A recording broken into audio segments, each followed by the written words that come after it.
M के times news में आपका स्वागत है। मैं हूं एम के आजाद।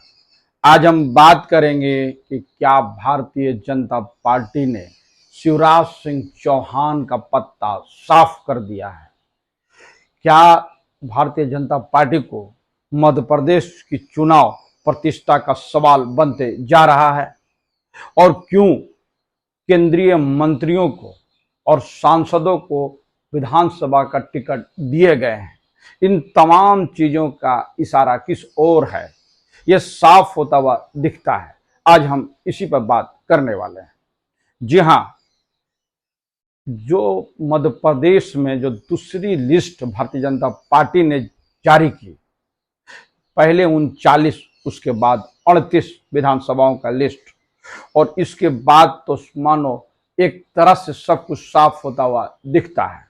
क्योंकि मध्य प्रदेश में जब कल प्रधानमंत्री नरेंद्र मोदी ने एक बड़ी सभा को संबोधित करते हुए जो बातें कही और यहां से प्रस्थान करने के बाद जब वो दिल्ली गए और उसके बाद जो टिकट सामने आए, उस टिकट से यह बात साफ हो गई कि शिवराज सिंह चौहान का पत्ता साफ होता हुआ दिखता है। क्योंकि उनके प्रतिद्वंदी माने जाने वाले नरेंद्र सिंह तोमर को विधानसभा का चुनाव लड़ने का टिकट मिल गया है। इशारा साफ है। सिर्फ यही नहीं, हम आपको यह भी बताएंगे कि कैलाश विजयवर्गीय और माधवराव सिंधिया के बेटे ज्योतिराव सिंधिया, ये सब कैसे निशाने पर आ गई है और भारतीय जनता पार्टी की जो अंदर की हबड़ाहट है वो किस मुद्दे पर इस वक्त गर्म है। हम तमाम चीजों पर आज आपको धीरे धीरे रोशनी डालते चले जाएंगे। आप हमारे वीडियो पर लगातार बने रहिए। तो सबसे पहले चलते हैं कि क्या इस तरह का संयोग है या प्रयोग है कि केंद्रीय मंत्रियों को विधानसभा का टिकट दिए जा रहे हैं। इसे क्या कहेंगे और कैसे समझेंगे? क्या विश्व की सबसे बड़ी पार्टी में एमएलए नहीं मिल रहे हैं? क्या जिताओ एमएलए का अकाल मध्य प्रदेश में होता हुआ दिखता है कि सांसदों को और केंद्रीय मंत्रियों को वहां चुनाव लड़ाने की आवश्यकता आन पड़ी?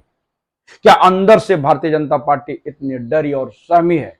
क्या 2024 से पहले जो चुनाव विधानसभा के होने वाले हैं वह क्या सेमीफाइनल है?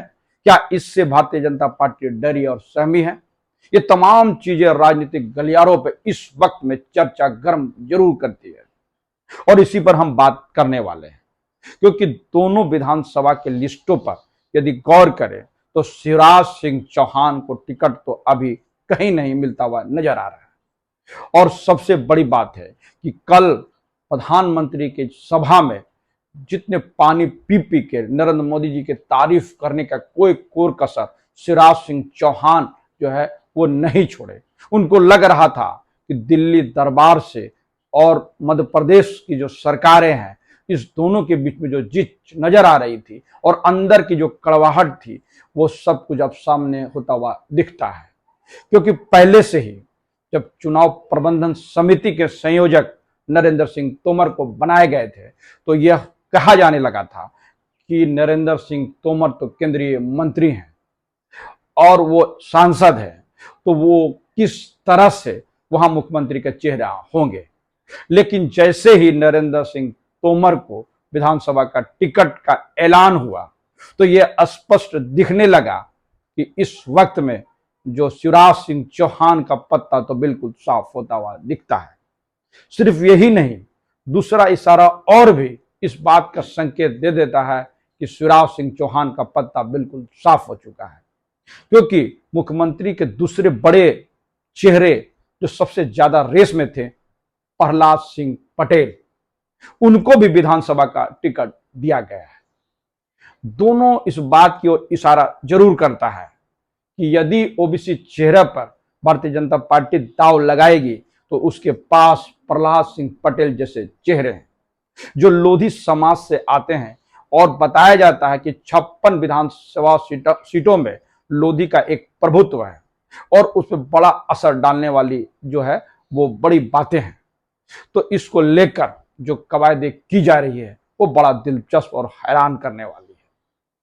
सिर्फ यही नहीं, जब कैलाश विजयवर्गीय को जो संगठन के साथ जब उन्होंने ये ऐलान कर रखा था कि मैं विधानसभा या लोकसभा का चुनाव नहीं लड़ूंगा, तो फिर कौन सी ऐसी परिस्थिति खड़ा हो गई कि कैलाश विजयवर्गीय को भी विधानसभा का टिकट दिया गया। उसे इंदौर 1 में विधायक का टिकट मिला है। बड़ा दिलचस्प है। और उनके बाद उनका जो ट्वीट सामने आया है वो आप स्क्रीन पर देख सकते हैं। वो स्पष्ट कहते हुए नजर आए कि मैं चुनाव लड़ने के लिए तैयार नहीं बैठा था, लेकिन परसों ही इस बात के लिए भारतीय जनता पार्टी ने मुझसे कहा कि आप ना करें और जो जिम्मेदारी दी जा रही है उस जिम्मेदारी का निर्वाह करें। और मैं भारतीय जनता पार्टी का सिपा सलार हूं, तो इसलिए मैं इस बात को इनकार नहीं कर सका और संगठन ने जो जिम्मेदारी दी है उसे निभाऊंगा जरूर। लेकिन यह क्या, जिस इंदौर 1 से कैलाश विजयवर्गीय को टिकट दिया गया है और इंदौर 3 से उसके बेटे आकाश विजयवर्गीय विधायक हैं और उनको टिकट नहीं मिला, तो अब पूरी तरह संभावना बन गई है कि आकाश विजयवर्गीय को टिकट नहीं मिलने वाला। ये कैसे संभव होगा कि इंदौर 1 से कैलाश विजयवर्गीय लड़े और इंदौर 3 से उनके बेटे आकाश विजयवर्गीय लड़े। इस तरह से दोनों करीने से निपटा दिए गए।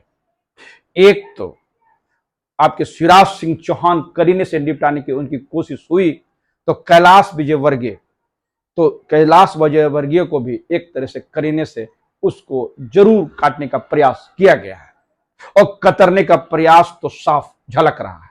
बेटे विधायक हैं, उनको टिकट नहीं, और जो चुनाव नहीं लड़ना चाहता है उसको टिकट के कवायदे, इसको क्या कहेंगे और किस तरह से समझते हैं, आप समझते चले जाइए। और नरेंद्र सिंह तोमर को जब कद बढ़ाया गया तो इसे क्या कहेंगे। और यह किसी से छुपी हुई बात तो बिल्कुल नहीं है कि नरेंद्र सिंह तोमर प्रधानमंत्री नरेंद्र मोदी और अमित शाह के बड़े प्रिय नेताओं में उनकी गिनती होती है। तो दोनों विकल्प, एक तो प्रहलाद सिंह पटेल और दूसरा नरेंद्र सिंह तोमर, दोनों को जब मंत्रियों को जब टिकट मिला तो यह स्पष्ट हो गया कि शिवराज सिंह चौहान का पत्ता साफ होने वाला है। और जब इस बात का कयास लगाए जा रहे थे कि इस बार शिवराज सिंह चौहान मुख्यमंत्री का चेहरा नहीं रहेंगे, तो साफ इशारा है यदि चुनाव जीत भी जाती है भारतीय जनता पार्टी तो शिवराज सिंह चौहान मुख्यमंत्री नहीं होंगे, और यदि हार गए तो बात ही कुछ और है। इन तमाम चीजों के बीच जो बात छनकर आ रही है, तो वो फग्गन सिंह कुलस्ते जो मंत्री है उनको भी विधानसभा का टिकट दिया गया है। उसे निवास विधानसभा से सुरक्षित सीटों से उसे टिकट दी गई है। इसे क्या कहेंगे। और 4 लोकसभा के सांसद भी एमएलए का चुनाव लड़े तो क्या कहेंगे। विपक्षी इस बात के लिए प्रहार कर रहे हैं कि भारतीय जनता पार्टी से एमएलए का चुनाव कोई लड़ना नहीं चाहता है, क्योंकि उनको पूरी तरह से इस फीडबैक का जानकारी हो चुकी है कि इस बार भारतीय जनता पार्टी का मध्य प्रदेश में विदाई तय है। इस बात में कितना दम है ये तो आने वाला वक्त में पता चलेगा, लेकिन विपक्षी लगातार प्रहार जरूर कर रहे हैं। और जब केंद्रीय मंत्रियों को उतारने का जो संयोग और प्रयोग किया जाए तो इसे क्या कहेंगे। और जब प्रधानमंत्री का जो सभाएं बड़ी हो, और याद कीजिए जितने भी लोग इस वक्त में भारतीय जनता पार्टी से भागकर जा रहे हैं वो सीधे कांग्रेस की तरफ रुख क्यों कर रहे हैं, यह भी बड़ा महत्वपूर्ण होता हुआ दिखता है। और पिछले बारों के बारे में बात किया जाए तो यह स्पष्ट था कि जो जनादेश था वो भारतीय जनता पार्टी को विपक्ष में रहने का आदेश जरूर था, लेकिन सुनेगा कौन, जनादेश की बातें के बारे में बात कौन करेगा। और जिस तरह से ज्योतिरादित्य सिंधिया ने कांग्रेस से गद्दारी करते हुए कमलनाथ की 17 महीने की सरकार को गिरा दिया था, और इस वक्त में उसका पारितोषिक उसको मिल चुका है, वो केंद्रीय मंत्री है। और इस बार उनको भी बताया जा रहा है कि उन्हें भी विधानसभा से लड़ने का प्रयास किए जाएंगे, और संभव है कि ज्योतिरादित्य सिंधिया भी विधानसभा में किसी क्षेत्र से लड़ते हुए नजर आए। इस बात के भी कयास लगाए जा रहे हैं। लेकिन एक बात ज्योतिरादित्य सिंधिया के लिए राहत की बात है कि उनके 5 समर्थकों को टिकट मिल गया है। बड़े पैमाने पे जो जिद चल रही थी ज्योतिरादित्य सिंधिया को करीने से निपटाने का, उस पर तो विराम लगता हुआ दिख रहा है। और प्रधानमंत्री के स्वभाव में उनको जो भाव मिला वो तो किसी से छिपा हुआ बात तो बिल्कुल नहीं है। और बात किया जाए हड़बड़ाहट का, तो जब राहुल गांधी स्पष्ट तौर से ये कहते हुए नजर आए कि मध्य प्रदेश में उनकी सरकारें आ रही है, तो राहुल गांधी झूठ तो बिल्कुल नहीं बोलते, वो कभी जुमला नहीं गढ़ते। और उन्होंने स्पष्ट तौर से कहा कि मध्य प्रदेश और छत्तीसगढ़ में कांग्रेस सरकार बना रही है और राजस्थान में कड़ा मुकाबला में कांग्रेस लड़ रही है। तो यह बात स्पष्ट हो गया। और उन्होंने तेलंगाना में भी ये बात कही कि संघर्ष कांग्रेस का तेलंगाना में भी जारी है। तो जो बात स्पष्ट है कि राजस्थान में जो कड़े मुकाबले कांग्रेस पार्टी कर रही है, तो मध्य प्रदेश और छत्तीसगढ़ में कांग्रेस आ रही है, यदि राहुल गांधी की बातों पर यकीन करें तब। अब चलिए इस बात को लेकर, एक तरह से शिवराज सिंह चौहान की सरकार और मौजूदा केंद्र में बैठी हुई सरकार के बीच में जो पहले से ही सब कुछ असहज करने वाली बातें चल रही थी, तो कितनी भी बड़ी योजनाओं पर काम कर लिया जाए, लेकिन केंद्र सरकार पर बैठे हुए जो लोग हैं वो अपने लोगों को किस तरह से निपटाती है, ये तो पूरे वाजपेयी मंत्रिमंडल के सफाया से साफ होता हुआ दिख रहा है। क्योंकि वाजपेयी सरकार में जितने मंत्री रहे और जितने मोदी में भी मंत्री बनाए गए थे, सबको धीरे धीरे निपटा तो जरूर दिया गया था। और अब वाजपेयी जी के बड़े प्रिय कहलाने वाले शिवराज सिंह चौहान को भी कतरने का प्रयास जरूर किए गए हैं। और जब बात किया राजस्थान का, वसुंधरा राजे सिंधिया की जो बात की जाए, तो जिस तरह से वो भी नाराज चल रही है और केंद्र के लिए चुनौती बनी है, वो भी किसी से छिपी बात तो बिल्कुल नहीं है।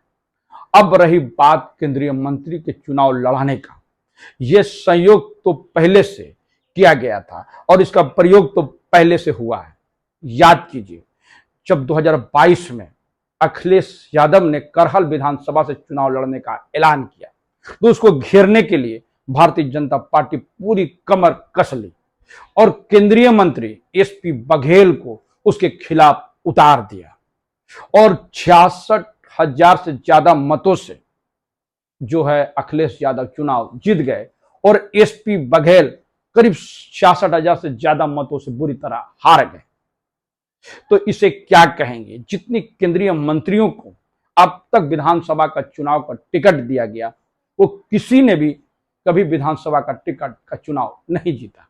यानी विधानसभा का चुनाव केंद्रीय मंत्री अब तक जीते हुए नजर नहीं आए। यह बड़ा साफ कोई और हैरान करने वाली बात है।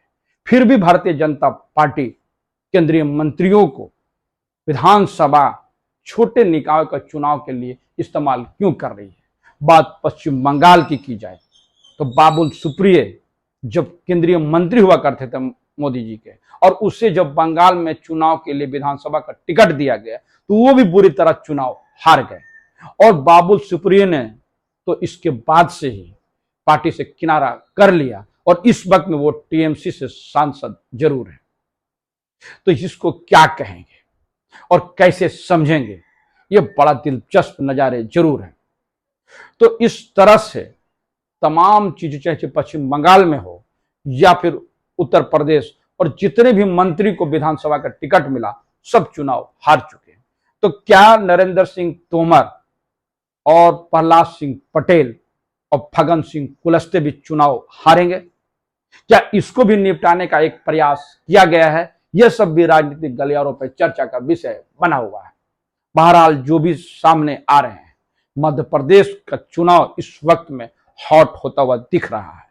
और जब से भारतीय जनता पार्टी ने कांग्रेस को तोड़कर सत्ता हासिल की, उसके बाद जनता का जो मन टटोलने की कोशिश की गई, खाने की रिपोर्ट जो छनकर सामने आ रही है, उससे भारतीय जनता पार्टी भयभीत जरूर हो गई है। और आने वाला समय में, क्योंकि अभी विधानसभा चुनाव का ऐलान तक नहीं हुआ और भारतीय जनता पार्टी जिस हड़बड़ाहट के साथ अपने प्रत्याशियों को उतार रही है और केंद्रीय मंत्रियों को भी एक्सरसाइज करने का हुक्म दिया है, तो इसे क्या कहेंगे?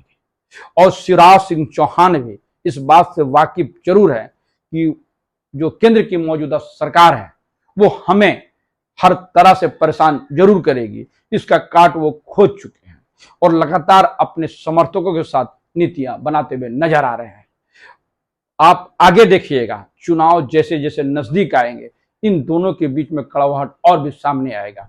कई लोग भारतीय जनता पार्टी से अपने आप को अलग करते हुए कांग्रेस में जाते हुए नजर आएंगे, क्योंकि माहौल और फिजा और अंदर खाने की रिपोर्ट स्पष्ट इशारा करती है कि मध्य प्रदेश में एंटी इनकम्बेंसी के साथ साथ शिवराज सिंह चौहान की सरकार से वहां की जनता काफी नाराज है और इसको पाटने के लिए नरेंद्र मोदी जी ने जिस तरह से नरेंद्र सिंह तोमर को वहां पर उतारा है, इसका प्रयोग किया गया है।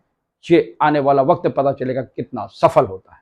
तो हमारा ये वीडियो आपको कैसे लगा, आप अपने कमेंट्स बॉक्स में जरूर कमेंट्स करें और जिन्होंने अभी तक हमारे न्यूज को सब्सक्राइब नहीं किया उसे निवेदन है कि सब्सक्राइब कर दे। नमस्कार।